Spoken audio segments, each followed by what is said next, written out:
Buenos nachos, amigos, and welcome to Hallyujuku, your favorite East Asian pop culture podcast. I'm assuming. I don't know. I'm Peter Ray, your man with no plan. Here with me, as always, is my partner in crime, and in rhyme, and in time. Time cops? I don't know. Brandon Cooper, aka King Kaz. How you doing, Kaz? Yes. I'm doing really, really good. I'm doing well. I've been spending some time with the internet today, learning things that I did not know. Yes. Like, I saw a tweet a couple days ago that Shinsuke Nakamura is in WWE, and my mind was blown because I was like, wait, what? Like, what timeline is this? When does this happen? This is the good timeline, not the dark timeline, where Shinsuke Nakamura is given a global stage. Also, Nikki Storm. Talked about that last night. We're doing good. The Heat are beating the shit out of the Charlotte Hornets over there on my screen, which is awesome. And we're talking about East Asian pop culture.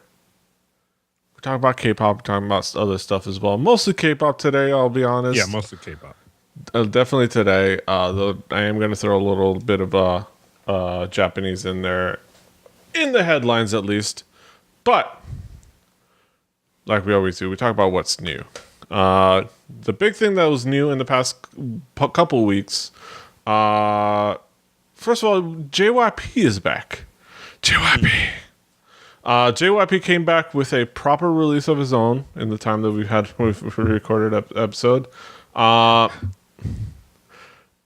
He came back with his own track, Still Alive. Yes, not to be confused for the Portal Still Alive. No, that's immediately the thing that I thought of. Apparently subsidized by whatever app he's playing there. JYP Still Alive, make it a statement. Talking about he's still in the game, even though he's like 48 years old. I don't know if it's 73. Well, all right. So I will. He's got the face of a 50-year-old and the body of a 27-year-old. So you got to give him that. That dark magic, man. But I will say, I definitely. So I went into this and I was like, oh, okay, I get the bit. Then I was like, wait. I was like, this is actually pretty good. This is actually pretty funny and pretty on point, right? Like, I was like, this is actually relatively pretty good. As like, if you go into it kind of like, I don't know, looking for a good K-pop song or something like that, you're gonna be slightly disappointed. But if you go into it and you just actually look at the lyrics, look at kind of the video and the performance of it, it's really, really good. Like, I love the whole bit of him going through like his timeline, and even in the song he's like, man, I've been here since records to downloads to streaming. Like, he's like, and I'm still doing good, you know. Namely, he owns the company, so I mean, you know, Jesus had to go with it. It's not like he's just a hardworking performer, but that being said, I still had fun with it. Yeah. I thought it was a fun song. I thought it was kind of nice and referential. But it was cute. It was cute. Yeah, it was a fun song. It wasn't. I will say, I didn't love the song as just a song, but I did kind of enjoy the like, hey, you know, a little bit of a bragging, saying, hey, y'all, I'm stealing your faves awards and shit, like. I also love the fact that we got the plastic pants back. Though they're not properly represented. I figured you would have something. They're not properly represented without the G-string underpants underneath. But I guess, you know, he can only get away with so much with today's broadcast standards. As I was watching that video, I watched it again today. But the first time I watched it, I was like, somewhere PD is going, yes. Yes, the plastic pants. The plastic pants. And you gotta appreciate that even he knows that they're the ridiculousness. Like, he gets it. He gets that it was something he did when he was younger, and it was kind of ridiculous. And he did it for a reason, and he probably, and chances are he doesn't regret it at all. But I like that it references it. Yeah, JYP. The other thing that he did, so So he did another thing. yes, he collaborated with Conan O'Brien and Stephen Yun of The Walking Dead. So Conan O'Brien did one of his remotes, Conan in Korea. It aired, I think, like it had to be like a week or so, 2 weeks ago. I thought it was longer than that. Yeah, probably like at least 2 weeks ago. Yeah, so yeah. I don't know. I didn't care. The ninth. I should. It should be easy to figure out. It says it right here because this was published the exact same time as it aired on TV. So yeah, a couple weeks ago.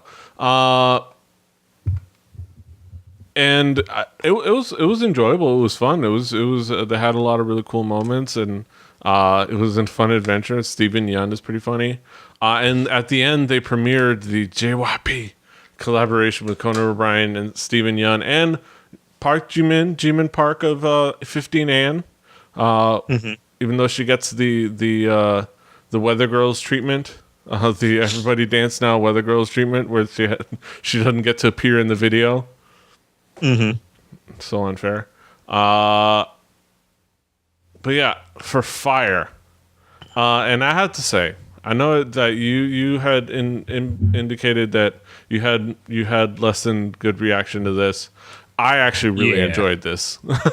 I really did. Like, it's fun. I hated this, man. I thought it was so fucking stupid. Like, I'm learning more and more. Like, I like Conan O'Brien. He's a good guy, right? But I no longer find him funny, right? And so much of this is his kind of bit and his kind of comedy, and I just found myself sitting here just with my hand on my face, like, oh, okay, yeah. Oh, yeah, he's gonna fall off the plane, right? Okay. Like, oh, yeah, all right, yeah. And I'm like, why is Steven following him around like a butler? Like, I'm just, like, it was just so unfunny to me in so many parts, and, like, the song is fun, but the video itself is just like so unfunny. Yeah, the video itself it can be hit or miss for a lot of people. I enjoyed it, but I can say that it's not for everyone. The song though, song is fun. The song I actually liked a little bit better than Still Alive. Actually quite a bit better than Still Alive, structurally speaking. Like it's a fun. It's kind of a banger. It's very like. Very 80s, very throwback. It's energetic. You can jam out to it. It's if nothing else, this and Still Alive could help take us out of out of our spring rut now, like because it's winter and spring, and we're still in. I know we got out of winter, but spring is here, and spring is all about them. Wistful thoughts of cherry blossoms and spring love tracks and ballads. We're still ballad tracks, you know. We got out of the sad, sappy ballads, but now we're in the wistful cherry blossom ballads and that one Busker song that people won't let die, you know. Like it's this is a nice reprieve from that. It's a fun song. Like. I had fun listening to it the first time I heard it, and it's just I can jam to this track. But yeah, again, the video can be hit or miss for a lot of people. I did enjoy Stephen Yun and Conan's ridiculous makeup, and I did enjoy seeing Twice in the video make an appearance in the Wonder Girls. You know, love those girls. Yeah, Twice are fun as hell. And those are cool moments. I wish the one bummer is I wish that they had done more behind the scenes stuff during the actual special of this video. Because I wanted to see more of the ridiculousness that went on with making this, like, of the song at least. Like, I want to see Conan O'Brien and JYP in the studio working on the track. I don't know, man. It didn't strike me at all. But that's understandable. But yeah, Cass, Yes, you have a couple songs in your docket. One of them that I put there for I you. do. But Well, it's one I would have put there anyway. Yeah. It was like literally still open on my tab when I got up this morning. But I talked about. Did I talk about Block B last Yep. week? I think I did. All right, so I last talked about episode. last episode. Yeah, let's say last episode. I talked about Block B and their song. A few What years the fuck later. is it? Yeah, a few years later, which I thought was really, really good. But the boys being the boys from Block B surprised me, brought out the song Toy, and I really enjoyed it. I really like it. I think it's really good. I love the kind of duo rap part in the middle here, which generally sometimes is very hit or miss in these boy band things, where you kind of have a rap breakdown with both of your rappers, kind of your premier rapper and the other guy. Yeah. But it was really well done here. I like everything about this is really well done, and I just enjoyed it. Yeah. Again, it wasn't the high energy Block B that we were expecting or hoping for. Like just assuming would come back, but they make it work. They make it work really well. That is the thing, right? Like you have a lot of these bands that are kind of, in a sense, one trick, right? Like they have that one trick that they're really good at. And then with girl groups too, either they're really notable for their dancing, or they're really notable for kind of G-Friend is really notable for their dancing and their choreography and how tight it is, more than their musical sense, right? Yeah. And you have a lot of groups that are, and in no way to downplay this group, but Mamamoo is known for their vocalization, and they're really good at harmonization and all these things, right? Yeah, which is not to say they can't do other things, but that's mainly what you know them for, and kind of like the main thing that is always put in the forefront. Yeah.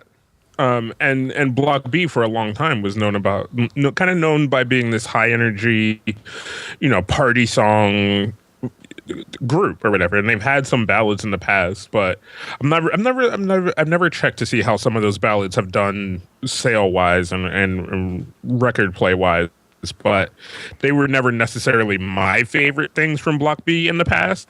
But this time around, I'm really enjoying these releases as they're coming out, and they're really, really well done, and they're really well crafted.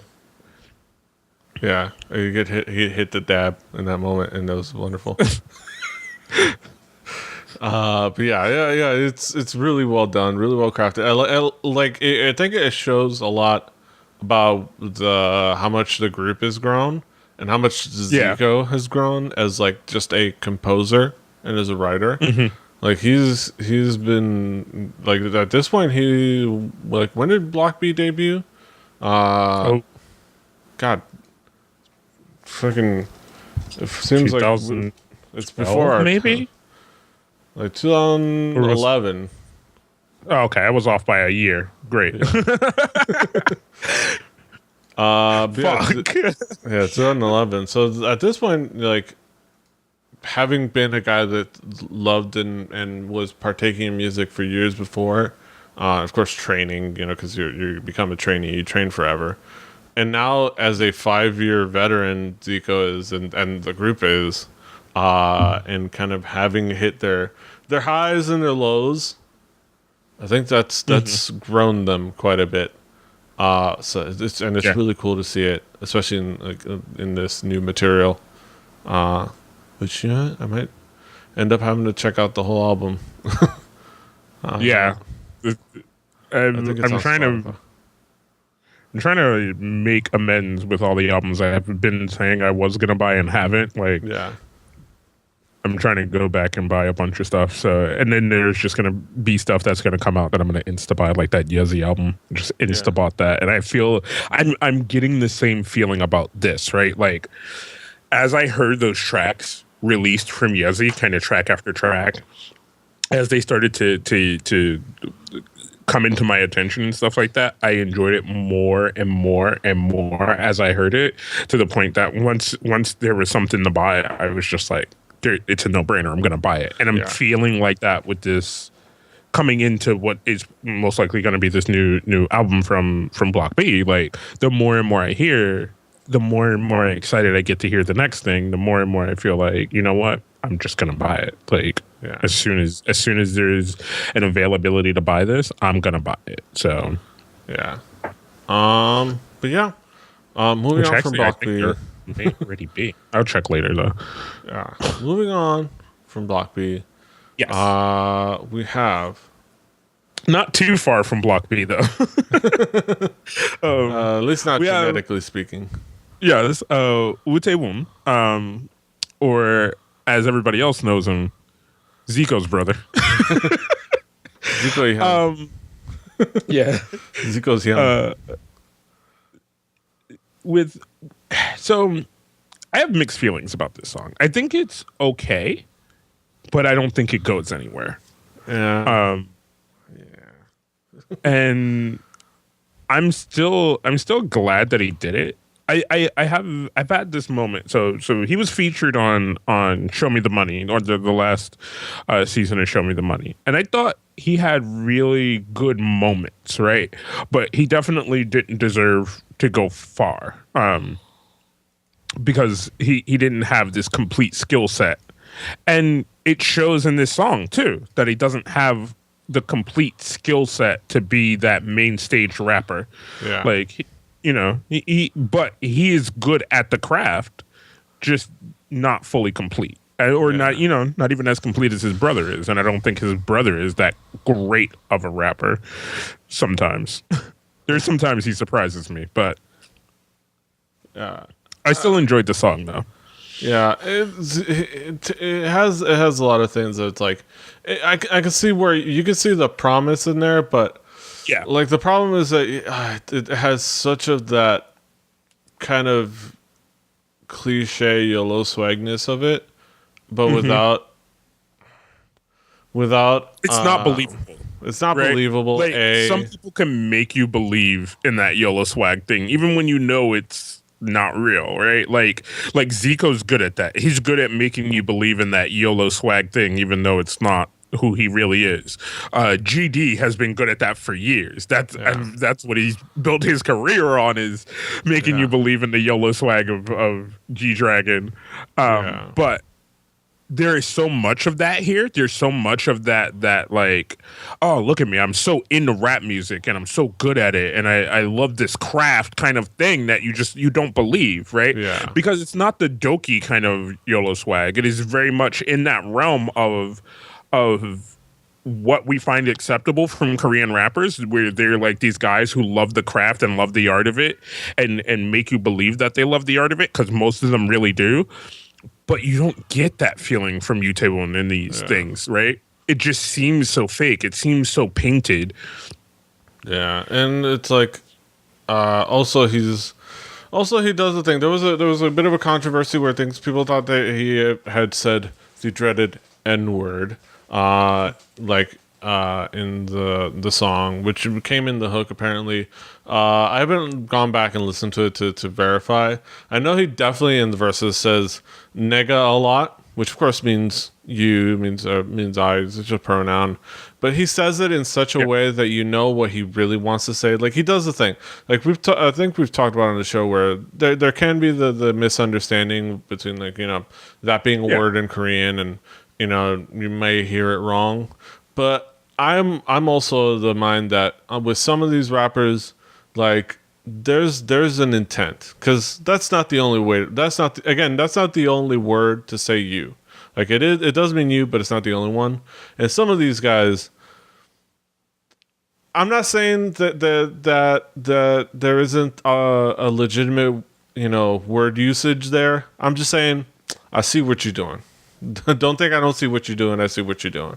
And that I see what you're doing is present kind of in this song, which is, it's like, all right, yeah, like, all right, like, yeah, not to get into like trying to draw. I definitely wouldn't want to draw the pitchforks and torches or anything. I'm just saying, I'm just saying that did not get past me, you know, and that did not get past some people, and just Yeah, I saying we're guess. aware.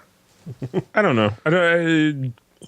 I more take the intent of it sometimes to more be like Yeah, that verbiage is so common in rap music that it's just the necessity of like having that hard sounding word, not necessarily in the intent of wanting to say nigger, but the intent of you want that you want to grasping sound sound. you want to sound legitimate in hip hop, and Well, no, there's more the you want to draw attention, right? yeah, It's and this word sounds so much like that other word that people are going to be like, wait, did he? And then everyone else, like me and you, know, no, because there's this way of using that word that means this in that language. But when you want to grab attention, and that's the thing you're trying to do, and people constantly forget when it's explained as they do in everything else, you know, that's not that intent of that word, like. Because even in Show Me the Money, when somebody does use the word that, you know, even everyone else sitting there is like, oh, like wait, hold on. but I know which one you used, motherfucker. it's like but at the same time there is an intent, and it does indicate a kind of a try hardness, like. Yeah. And that's a big part of that's a big problem with that. It's like yeah. I think I'll leave it at that. I think that's a good place to leave it. But speaking of people related to Zico, I think it's Zico. No, he's related to Mino. Never mind. Yeah. People. Speaking of people related to other people in groups, in my thing, it's more or less overlaps. I imagine it overlaps for the both of us as the thing that both of us had interest in. We have from his mixtape on Starship Entertainment's YouTube. So I guess they're kind of supporting him in kind of his solo rap career. We have Shotgun. Yeah. Finally. I didn't think I was actually thinking he was not going to be like part of Starship anymore. Like he had just like been kicked out or something because he had his SoundCloud. He was going to drop a mixtape, but then like this gets dropped on Starship's YouTube. So it's like, okay, this is an interesting way to kind of support his career, and it's actually pretty cool. I'm like business wise, I'm super excited about this, right? Like before we even talk about the song, right? Which isn't really a song. It's kind of like Like an intro, bit of a song. Yeah, intro track. Me and you in the experiment of watching No Mercy fell in love with Shotgun, right? Yeah. Like we were just like, holy shit, this kid is a fucking performer, and that's what he is. He is a goddamn performer, man. Yeah. Like he is just he's meant to do the thing that he's doing. Yeah. And he's so good at it, and it's so fun, and I'm just so glad. He's such a hard on your sleeve kind of guy. I like it. That's what I like about him. He's such a he's just and like just emotional, like, but not like sad. He just kind of like gets into it, and he's passionate. Yeah, and there's a genuine passion that you can see from him, where you know he just wants to kind of express a thought in his rap, even though he kind of got criticized as being kind of old fashioned. Or like I remember that was like the knock on him, but I don't remember who it was. But it was like, oh, that's old timey rap. Gilly Boy, that's old timey rap. I'm like, I kind of like it being a little old school, you know? Yeah, man. It's influenced by the classics. People have their styles. Like people have their styles, and that's the whole fucking thing. Not everybody needs to be, you know, fit into this goddamn whatever the fuck. Like, fuck you. See you sell an actual record, you piece of shit. Sorry. Shotgun with this track Reload. Yes. It's off of his, I guess, upcoming mixtape at some point. You can also check it out on SoundCloud, which is awesome. And it's on Starship Entertainment's YouTube. This is cool. Like, this is a really cool track. Like, it's, you know, it's just Shotgun in a room. rapping. Like nothing more needed, nothing more provided. Just exactly kind of a setup. It's almost like it exists as a reintroduction. Like, allow me to reintroduce myself. Speaking of Zico, like and it works really well, and it's a cool track. Like it's nothing major. It's only like a minute and like 45 seconds long. So it's like it's not a proper complete song, but that's Yeah, fine. they did Like, that with Juong's mixtape too. Like all the on Starship YouTube, like all the tracks. I think it was like 2 videos, and they're like a half a minute and a half. So same deal here. yeah, so it's really cool, and I look forward to more from Shotgun. And I look forward to the idea that they're going to support him in his solo career beyond. It's almost like it worked well that like he had a platform on No Mercy, and then, like for all of the kind of like I know we labeled the wrap up episode for that show, Shotgun was robbed. You kind of realize in hindsight that he probably wasn't meant for being the second rapper in an idol group. Like Yeah. that it was better for him to have a solo career. It just felt like he was being, I think our emotion was just the idea that it felt like he was being dumped off as excess,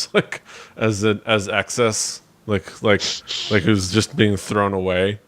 When, like, they were probably like, chances are that this was always in the works, where like they realized, oh, this guy, we more or less have more of as an individual artist that can perform and possibly grow as a writer and possibly producer, but mostly like as a writer and performer, solo. So, and that's something to look forward to. But yeah, Shotgun. Look forward to that. Yeah. I do too. Speaking of Goody Boy, talking about a track that he produced, which I actually liked. This one from TS Entertainment, Sleepy. Yeah. With the song Body Lotion, featuring Bang Yong-guk. Sorry, Bang Yong-guk. Produced by Giddy Boy.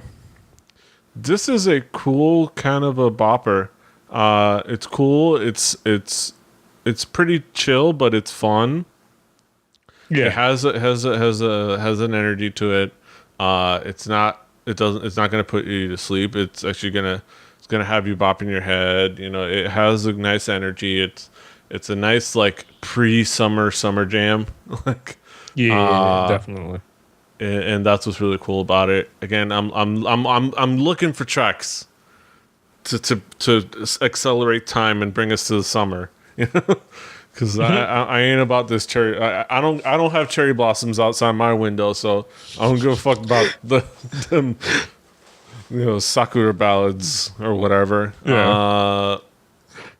I want fun music, and this is a fun track. Like this is. Oh yeah, no, it definitely is a fun track. I like it too. Yeah, like it's cool. It's I like the body lotion imagery. Got the lotion. It's important. It's important to have lotion. It's important to moisturize. Moisturization, good thing. Keeps you young. Yep. Whipped cream on the feet. I don't know. But yeah, what do you think of the track? I mean, I enjoyed it. I really did like it. Like, even all the bad things I may have said about Gilly Boy, he's a good producer. So I give him that. Yeah. But I didn't know. I don't know much about Sleepy. Like, I haven't heard much about him. Me neither. But this is just definitely something like it's just a good showing for me. I definitely enjoyed it. The last part of the video is a little meh, but I enjoyed it overall. Yeah. I mean, yeah. But overall, it's just a fun Bob River track. They're gonna add a little extra weirdness at the end. That's fine as long as we got our summer jams. which is good, and that's all I care about. Just making me happy. But speaking of jams, so remember we had our discussion of like groups that maybe we got excited or hopeful about, that ended up disappointing us, or kind of falling by the wayside. I imagine you remember, or people at home remember, our many listeners and viewers. Tiny G, the little tiny girl group. All of them were short until one of them stopped being short because she was underage and still growing. So it was the group that was made. The concept was that they were all short, and had promising songs, probably promising tracks. At first, they had a member outgrow the group physically. She was like, which you can tell if you saw the video for "Miss You," where she was probably I think like 15 or 16, and she had like let's say like 4 inches on every other member of the group. Yeah. That might be a little conservative. I think she had like a half a foot on the rest of the group. It was like, that must have been the moment where they said, I don't think she's going to be tiny no more. I don't think that one's going to be tiny anymore. So she left to focus on her acting, quote unquote.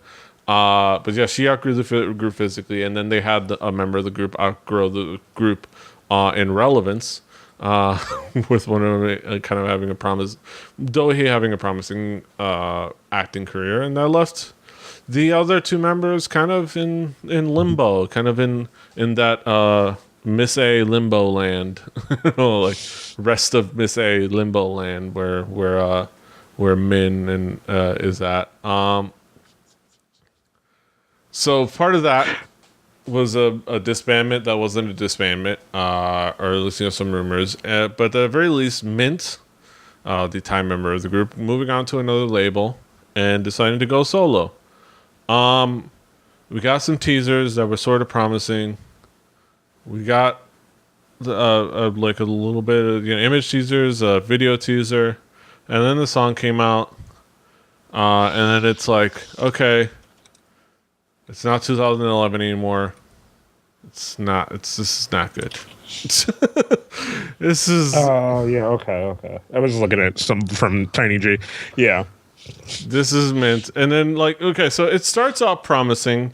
First of all, it gives you the amazing, iconic new intro meme with the background male singer chanting crap, crap, crap, crap, crap, crap, crap, crap, crap, crap, crap. And almost like he was prophesizing something. There's a promising intro instrumental, and then the actual song starts, and it's meh. Yeah. It's a video from 2011, 2012. It's a song from like 2011, 2012. Mitt's not a good rapper. They don't show enough of her dancing. It's boring. We don't have to dwell on this. The only reason I care about introducing, I wanted to tell the story and talk about how this is another example of lamenting a group that had promise. And B, because this would remind me of a track that I kept forgetting or kept excluding from my lists in previous episodes, but that came out a while ago because people had brought her up in comparison to Mint's video. It's a song and video by a young lady by the name of Grace called "I'm Fine." That I'd found out about right around the time it came out. It's just that around that time, every time we do an episode, there was like 4 other songs that I was like, I was more like eager to do, and then it kept coming up, and like, oh no, I have to talk about these other tracks. That being said, it's just not to diminish how fun this song is. It came out back in February. It's Grace's "I'm Fine." First of all, the big thing about the song, if you've ever experienced talking to a Korean person who just got out of high school and barely passed their TOEIC, you ask them, "How are you?" and they will tell you, "I'm fine, thank you," and you. Uh, it is kind of the meme of the only English phrase that a lot of people, especially Koreans, even amongst Koreans, will know. And Grace goes ahead and turns it into a hook, and a catchy as hell hook as at that. This song is super fun. There's so much like Lady Gaga kind of like oh god damn it, what is her name? Miley No doubt Cyrus, Gwen Stefani. no. Gwen Stefani kind of like stylization to the video, but it still is like but in the super fun way. Like, and I enjoy it. It's super fun, yeah. Yeah, the song is really cool. The song has like a lot of like she points out that this is a Miami bass influence.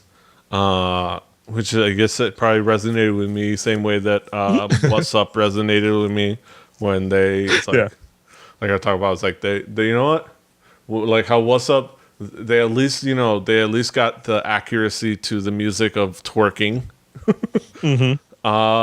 And Grace throws in a little bit of Miami bass and turns it, it takes me back to my childhood, which is cool. And it's a fun video. It's a fun song. The hook is just catchy as hell. Like, it'll have you just fucking just singing it in your head over and over again. Like, I'm fine, thank you, and you. I'm fine, thank you, and you. I'm fine, thank you, and you. Fine, thank you. It's fantastic. I enjoyed this. She's pretty cool. She's if you check out her YouTube, her YouTube channel, and I think her agency's YouTube channel, just like a million different versions of like the dance version of this video, the dance practice. Like, there's the selfie version. She also does Q&As on her YouTube. She's pretty cool. She's also been interviewed by some cool people. She's pretty fun little like crazy girl, crazy Grace, and I'm glad to have encountered this track. Okay, maybe I'm glad. Also glad I finally get to like talk about this track because this is a fun song. About it. Yeah, because I kept pushing it back, and then they kind of got forgot about it, and like, oh wait, I remember that song that happened like 2 months ago. Let's talk about that one because I like that one better. Yeah. Yeah, Grace, I'm fine, thank you, and you. Really fun track. Go check it out. That's it for what's new with us. We're gonna transition over to our headlines. So headline, talk about some topics. So join us. I mean, you have no choice. You could just not pause the video. So it's gonna be a thing and a song, and we'll be back. So.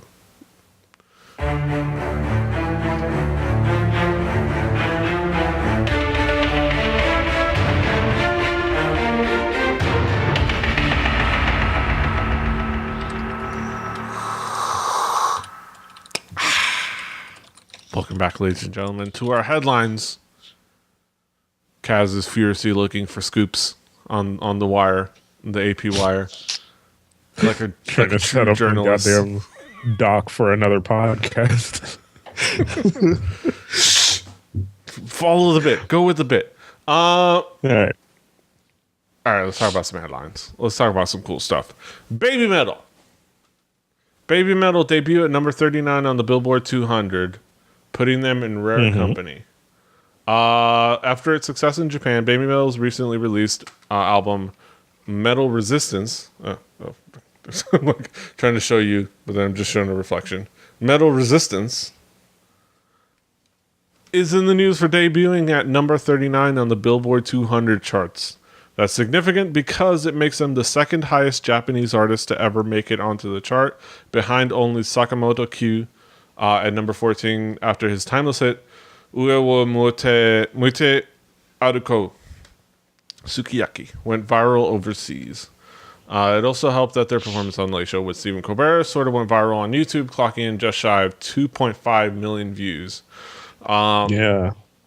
I don't like Stephen. I mean, no. Stephen Colbert is okay. I haven't watched his new show, but I still thought that was cool to have them on. Yeah. I wish they would have done the mixing a lot better. Whoever was doing the audio too much of the instruments, not enough of the vocals. Small gripe. But yeah, on the channel this week, they also rank higher than any K-pop act has, with 21 leading the way on that front at number 61, followed by EXO at number 95. So it's literally when will your faves? And it's not just America because they're charting all over Europe. Yeah, so that I want to say, I don't want to take anything away from Babymetal in general, right? But there's been this weird realization that like K-pop is a thing in the past like 4 or 5 months that's going on now. Like that seems to happen every couple of years, that people constantly have these moments where they're just like, oh shit, what is K-pop? Is this a thing? And you're like, and when you're the K-pop fan in the room, you're like, yeah, it's yeah. Yeah. But yeah, it's not just America. They are charting all over Europe. Also, Babymetal also become the highest charting Japanese band ever on the UK's official albums charts, with Metal Resistance landing at number 15. It was also charted in France, Germany, and Japan. They're also top 10 in Australia. So Babymetal and the word of the fox god is taking over the world. And I'm excited to the point where, like, the biggest sign is the fact that I was able to pick up the physical album at work.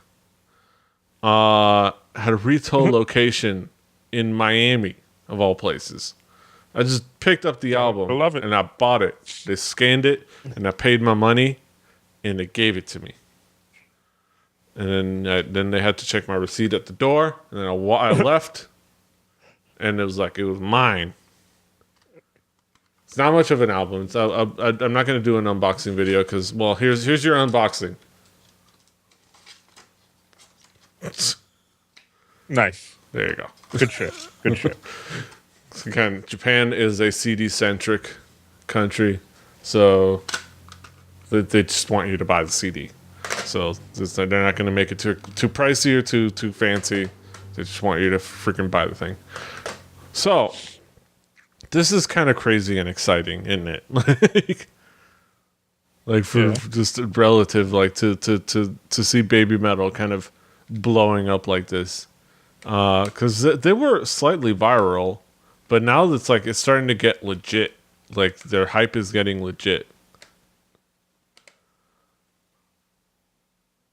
I mean, I'm trying to think of a way to it's deserved though. It's really deserved. We constantly say it, and I just feel like we can't act surprised about it anymore because it is really deserving that they get the praise that they are getting. And I'm so glad that the rest of the world is catching on. Even slowly but surely, I'm so glad the rest of the world is catching on. Yeah. And they're really cool. And it's really cool to kind of see them succeed. And and when I went back to work, with that spot where I bought my one copy, there was another copy there. And it was like, they're restocking it. And I was half tempted to buy it again so that make them restock again, but it's just decided not to, because I don't need 2 copies of the Babymetal CD. But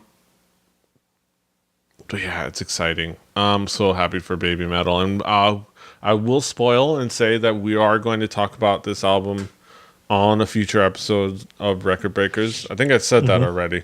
But yeah, it's going to be cool to talk about it with the guys. To kind of talk about the differences between the debut album and this. Because there's a lot of differences to talk about it. So keep an eye out on Record Breakers. That being said, on to our next headline. So, remember Kata? Kata? That one, that group that now is a 1-member group. But before it was a 5-member group, and then it was a 4-member group. But before that, it was a 4-member group. There's a lot of things that happen. Gyuri says that Youngji is not actually gonna. Gyuri says that Kata is not disbanded. While we're long under the assumption that kata was in fact kata, which I love the narrative of this, but it turns out that kata was in fact not kata, but kata was just Youngji, who was just part of kata. This was revealed in a recent interview with formerly rumored non-kata, but now apparently actual kata member Gyuri, while talking about kata. The idol and actress shared, I think even though kata haven't disbanded or anything, because we're all now under different labels, our activities together as a group will become more scarce. But aside from kata, I want to be more active individually. Because I started out as a child actress, I'm thinking I want to try to go deeper into acting rather than singing. So kata haven't disbanded, huh? As far as people referring to kata as disbanded these days, Cutie stated, the honest truth is just that we split up into different labels, but the simplest way to describe that is by saying that we've disbanded. So people who aren't fully aware seem to be expressing it as if we're actually disbanded, as if we're really disbanded. So the rumor that we could all reunite in Japan later days is legit. She further added, we keep in close contact with each other. We've been talking about finding a good opportunity to release an album and promote his kata. And even though we meet up privately a lot, sometimes we like to update our SNS accounts with pictures together just to let our fans know we're all doing well, so please don't worry about us. None of us want to worry our fans. Oh, goodness. So it's going to be interesting. And just like that, we potentially have the next fandom that is going to cling to a reunification for the next decade. Hashtag always keep the faith. I guess this isn't a phrase for kata after all.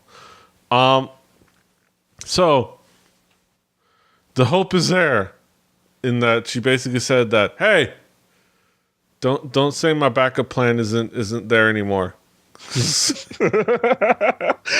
I need that backup plan. That's rude. That's rude. That's rude. Okay, that's rude.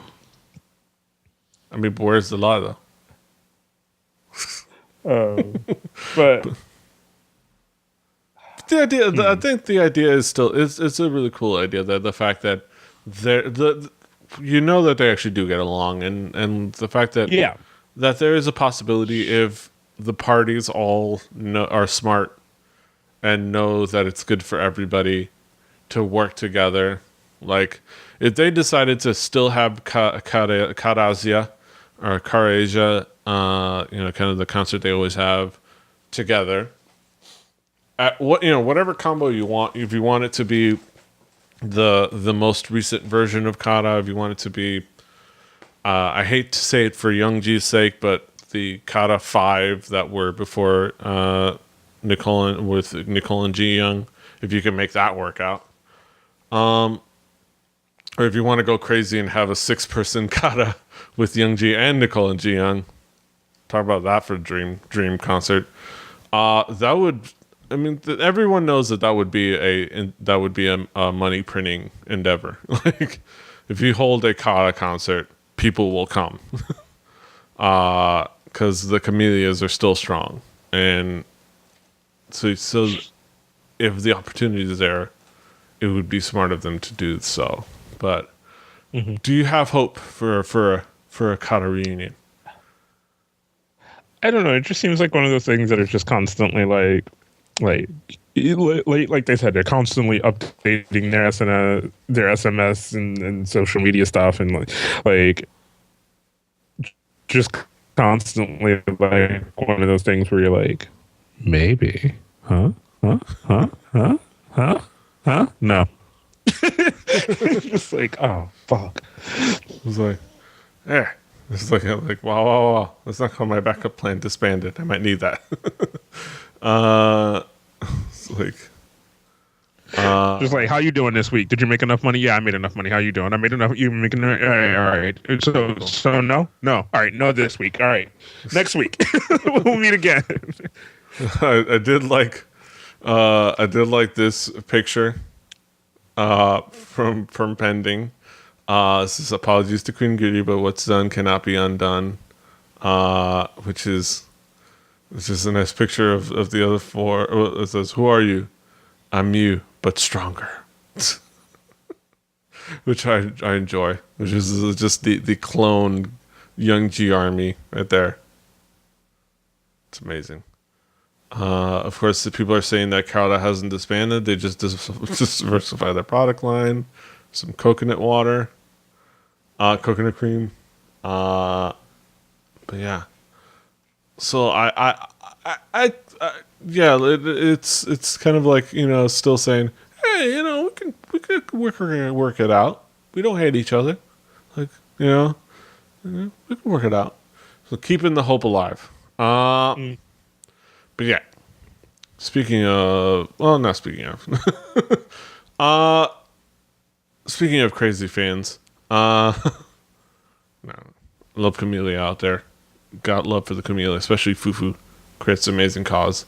Taeyeon, Tiffany, Joy among those harassed by sasaeng sharing personal information. A while back, I was sent a link to an Instagram. They were sent a link to an Instagram account that seemed to be peddling the personal information of K-pop idols. He wrote about it. There's just things going on. Yesterday, Tan came out and said that she was getting harassed nonstop by sasaengs. It was a post that she had deleted at some point, but it was, it's the internet, so it's always going to be there. On April 14th, the idol uploaded a screen capture on her Instagram of a list of calls she'd received. The list is full of nothing but unknown numbers from a variety of sources. With a photo, Taeyeon simply commented, "This isn't good for me, you and me." That was followed by comments by Taeyeon, but this was happening throughout the night and that they needed to stop.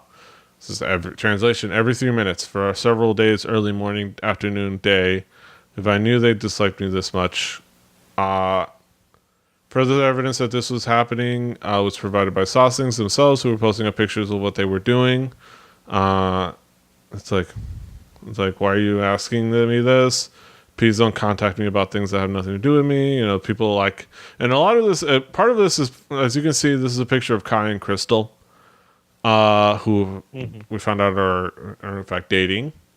So a lot of people are bugging these people on their phones and actual Kakao Talk IDs.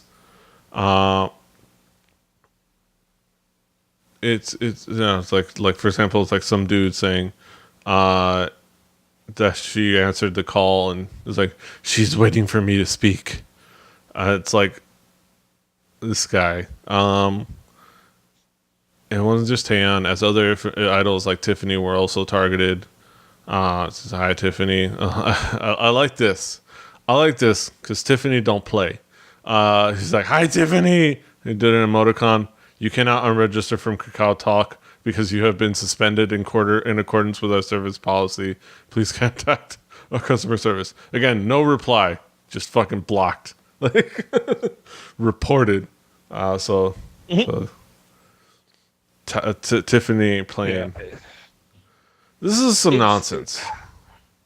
And it is, and it's one of those things where like we said, it's part of the problem of putting people on a pedestal, right? Is people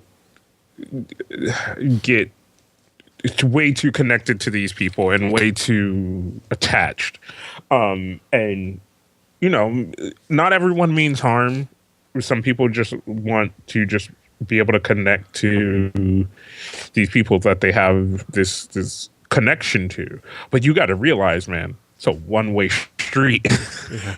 You have that connection with them. They don't have that connection with you, And for some people, that's a hard thing to realize, And it's kind of, in a sense, not to give them an excuse, but it's a little bit of human nature. It's the same reason, which I'm pretty sure PD has experienced. Like when you work in retail, like people sometimes don't look at you and talk to you like people, they like sometimes look at you as just like you're just some kind of pre-programmed robot, and they're trying to they look at you like an NPC and they've already played through the story 10 times, Like, they're like, all right, fuck, I already know what this quest is. You're like, yeah. I forgot all this dialogue. Just give me the answer. I'm like, well, I need to ask you fucking questions and shit in order to know the answer. Like, fucking shut up. It is kind of ridiculous. And you get it, and you forget. And these people forget that these are human beings with private lives. and like sleep schedules. Well, kind of. A lot of them don't really get to sleep that much, but what little sleep they are allowed, they need, and what little private life they have, they need, just as human fucking beings. Like, and there's always, it always bothers me, like little shit that gets blown up when people don't realize that people are human. Like here's a crazy idea. Teenagers are dumb sometimes, and your idols that weren't teenagers when they were trainees or did have a teenage life outside of being trainees probably did dumb stuff. They may have been a bully at school. They may have, or just had a tough exterior. They may have, I don't know, they may have smoked. Like, they may have cut class sometimes. They did dumb teenager stuff. Does that make them the devil? No. Some people date. Hell, you're like some people have stopped giving a fuck, and I love it. Especially and it's fun when people let their humanity show. Like Sully has been stopped giving a fuck with her Instagram. Like, I love it that like Sully is just straight up just posting a couple pictures with Choiza. Like, if you go to Sully's Instagram, she just has like, she's hanging out with Choiza and taking pictures together, and like there's one of them kissing in bed.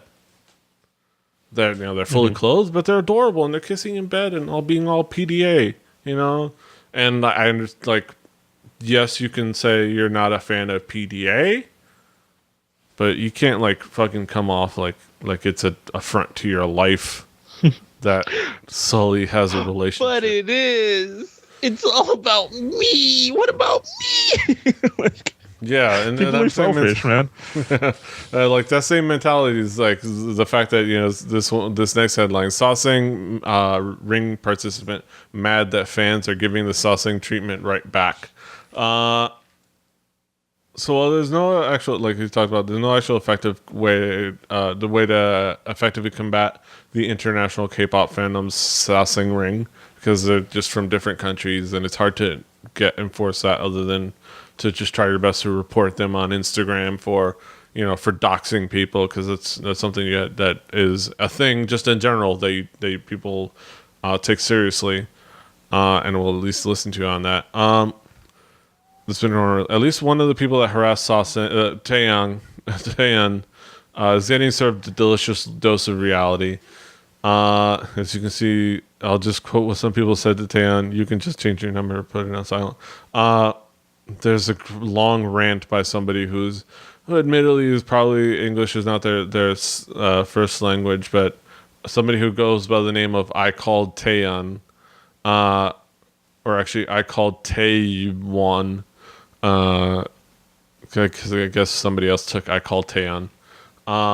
Where she goes is like, I am now to many of the problems with my parents and anger me, and he was gonna beat me. What happened because of the calls that I get them from bending in various countries, and just don't come in here there looking for punctuation. Just understand English not the first language for that young person, that young lady. I guess one could look at this and think that the solution isn't harassing these people back, but considering that reasoning with them will not work, I fail to see a problem with providing. It's one of those things where it's like, it's, two wrongs don't necessarily make a right, but sometimes a life lesson is sometimes it's worth teaching a life lesson. I don't know. I don't know. I wouldn't do it. Yeah. I wouldn't do it just because I wouldn't want to get involved, but like, yeah, like it's one of those things where it's like a little bit of a dose of reality of what, a little bit of like turnabout. Yeah. It's that whole, and this is only because I've been reading so many comic books and like comic book quotes today. It's that whole like you do what you do to try to be the hero, but you only come out being the villain. Yeah. Like, you know, like counter-villain, you yeah. look at these people and you're like, they're the bad guys, and I need to serve up justice, and I'm gonna make, you know, and the law isn't enough. I'll take the law into my own hands, and then everybody looks at you like you're the asshole. like no, what? wait, what? Yes, it's kind of like the thing of like where you people realize that scared straight is bullshit, but No,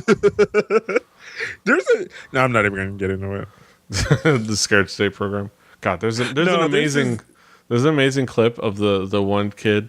We're just gonna decide where it's like he's getting like I think it was by his neck or physically held in front of like a half open door of like an inmate or something like that. Like that they're closing the door. It's like what was it? It's like you want in there? You want in? It's like you want to get in there? You want to get in there? And like the guy's grasping him. It's like I can't. It's like why not? You're holding the door closed. it's like because he was basically because that was a kid that saw through the bullshit. But that's an aside for another time. In another podcast, probably. This is a K-pop podcast, and sasaengs are dumb and crazy. Hey, not all of them. It's a term They're not all for dumb, but you know, and not everybody fits that trope. sasaengs. Well, it's literally sasaengs are the worst because they're literally they're stalkers and fucking weirdos. That's literally what that word means. Yeah, they're not. You can't call them fans. That's why I will only call them sasaengs, not sasaeng fans. So calm the fuck down, you dumb little bastards. Leave people alone. Like it's But crazy. They love them, and they love them too. They just don't know it yet. Wait till she talks to me. She'll know. She'll know. She'll know. But I do have to say, I will admire them for one thing, that they managed to get that repeatedly and consistently get this information. How? Oh man, yeah, they work hard, man. They work hard out here for sasaengs. So they put money and effort into this that you wish would go to proper mental care. The fuck? Who would spend money on that? Yeah, fair enough. Why would I spend money on that when I could learn Jessica's fucking phone number? Why would I spend money on that where I can learn what hotel fucking G friend is staying in right now? Why would I spend money on mental health when I can figure out like what underwear fucking Tiffany buys online? Like, come on. Think about what you're saying. All right. Okay.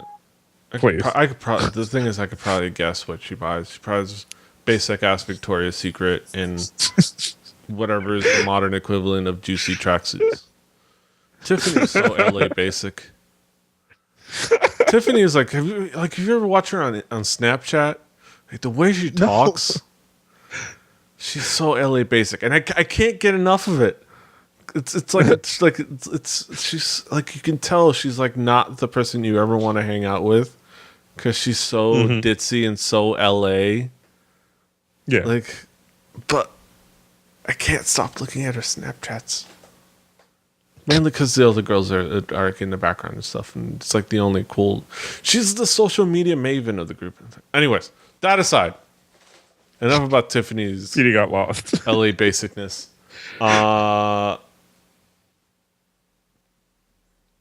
Calm yourself. Get your shit straight. Cut it out. That's it. That brings us to the end of another fantastic episode of Hallyujuku. Or at least pretty good episode of Hallyujuku. No, it was a fantastic episode of Hallyujuku. We had fun. Cass. Yeah. What do you got going on in the world? I got all the DKG stuff going on. I'm trying to make some plans to do some more photography stuff. Trying to save up money to buy a new cams. Doing a little bit of streaming now that I got the new video card, so that's a little bit of fun that's going on right now. But other than that, not much going on. I'm sorry. I'm looking. I started to. I accidentally clicked on a video for DKG, and it was funnier than I thought it was going to be. But I got that stuff going on, and in the mentioning, Drunk Kids Gaming. So over to drunkkidsgaming.com. Check out the podcast, DKG Welp. Look forward to some new YouTube stuff, hopefully coming later in the week. And just the stream overall. Go check out Curly and watch him stream some shitty game. Probably Dark Souls. Yeah, I think that's all we're gonna get. I think we've abandoned other things. There probably won't be in multiplayer Mondays. I think at this point he's going to count the fact that you can invite other people into your game to co-op with you as multiplayer Mondays. Yeah, probably. Yeah, but everybody has that game. Everybody has that game that they get caught up in. So yeah, I'll which is let them have it. understandable.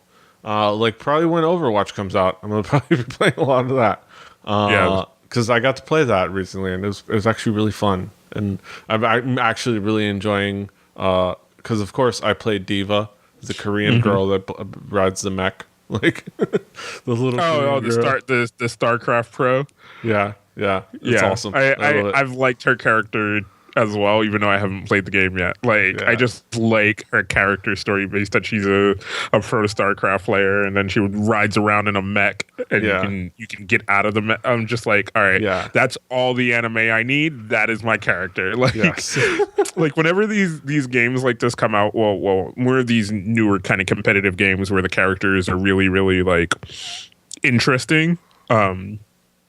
I tend to get locked into one character, and then I'm like, that's the character. I learn how to play the game, and then once I learn the game, I'll try another character or two. Yeah. But probably for the first 4 or 5 months, I'm only gonna play that one character. Yeah.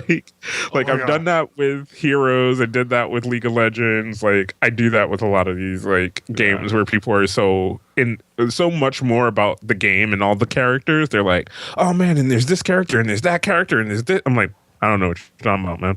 I know this one character, and that's all I care about. Yep. Yeah, she's awesome because you can. So she has like the mech has 500 health, so it's like a heavy. But when it gets destroyed, you get ejected, and you can piece the fuck out. And you only have like 150 health, so if there's like 4 of the other people, you're fucked, and you're gonna die, which is fine. Yeah, they'll respawn, whatever. But if you can book the fuck out of there and like hang back, you have a nice little pistol. You have 150 health. You can pop some shots off, do a little damage, and then as soon as you get a meter, you get your mech back. Yeah, it's like and then you can self-destruct it. Cool. Because I saw people like run in, start fighting people, and their mech health get to like 200, and they just pop out, run, and self-destruct the mech, and boom, got a kill. I'm like, what? Oh my God. You can self-destruct. I've done it where you hit the self-destruct, it'll pop you out, you piece the fuck out, get away, it blows up, it kills about 2 or 3 people, and because that has a big blast radius, and it might actually kill you if you don't get away fast enough. But if it blows up and you don't die, you immediately get your mech back, and you can just pop back into your mech. Yeah. It's amazing. Good. All right. Anyway, yes. This has been a fucking Overwatch cast. Overcast. Yeah. Overcast. Oh my God. Somebody better that better be the Overwatch podcast. Overcast. Something like that. But yes. But clear skies for us. Now at the end of the show. Of course, you can find us. Hallyujuku is the show. kpoppodcast.com. He's King Kaz. I'm PD Rave. The show's at kpoppodcast.com. Rebelli.net for listen to other shows. Rebelli TV on YouTube and Twitch. I'm probably going to try to start streaming a little bit more as well. We might actually, now that you have your computer going, there's also a possibility of us doing something like maybe a little, because I know you've talked about it, maybe a little Blade and Soul together. You know? Oh yeah. I gotta update that game though. It's Yeah, a fucking little every Blade time since I've downloaded it, and I'm like, oh, I'm not gonna play it yet. I'll wait. Then I'm like, oh, I'm gonna open it and play it. It's like, there's this hour download that you need. I'm like, oh fuck, I'll wait. Because I know our buddy DJM is interested. So if we all do it together and we all make it like a cool little stream, that could be fun. So just brainstorming out loud in front of people. So just keep an eye out. We'll update on my Twitters and on just subscribe to the Twitch. Yeah, that's it. I'm gonna hit the outro music. You can check out all the things, subscribe to all the things, share, like. Until next time, hasta los huevos.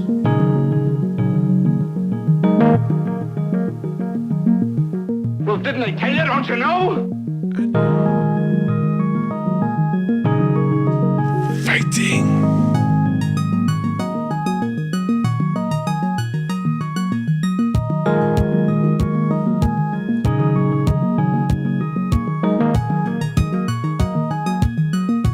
Give it to me straight, Doctor.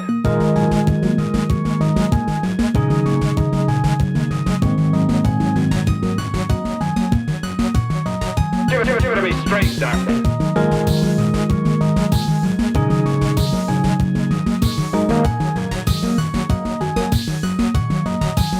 Why, I think you're crazy.